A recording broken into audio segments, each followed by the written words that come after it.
ఇవాళ వరుస సమీక్షలతో సీఎం చంద్రబాబు బిజీగా ఉండనున్నారు. వైసీపీ ప్రభుత్వంలో అడ్డగోలుగా అక్రమాలు జరిగాయన్న ఆరోపణల క్రమంలో భూదందాలపై హైకోర్టు సిట్టింగ్ జడ్జితో విచారణ చేపడతారని తెలుస్తోంది.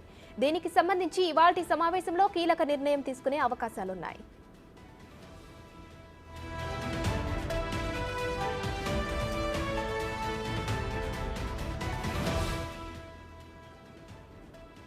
అలాగే వైసీపీ పాలనలో జరిగే భూములు రీసర్వేను నిలిపేస్తున్నట్లు ఇటీవల చంద్రబాబు ప్రకటించారు. ఇప్పటికీ రీసర్వే జరిగిన గ్రామాల్లో ఏం చేయాలి, జరుగుతున్న గ్రామాల్లో ఏం చేయాలి, జరగబోయే గ్రామాల్లో ఏం చేయాలనే దానిపై అధికారుల్లో అస్పష్టత నెలకొంది.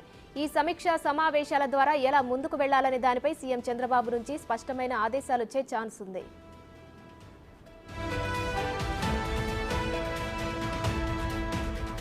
మరోపక్క మదనపల్లె సబ్ కలెక్టర్ కార్యాలయంలో భూ రికార్డుల దహనం ఉదాంతంపై తదుపరి చర్యలు ఏం తీసుకోవాలనే దానిపై కూడా కీలక చర్చ జరగనుంది.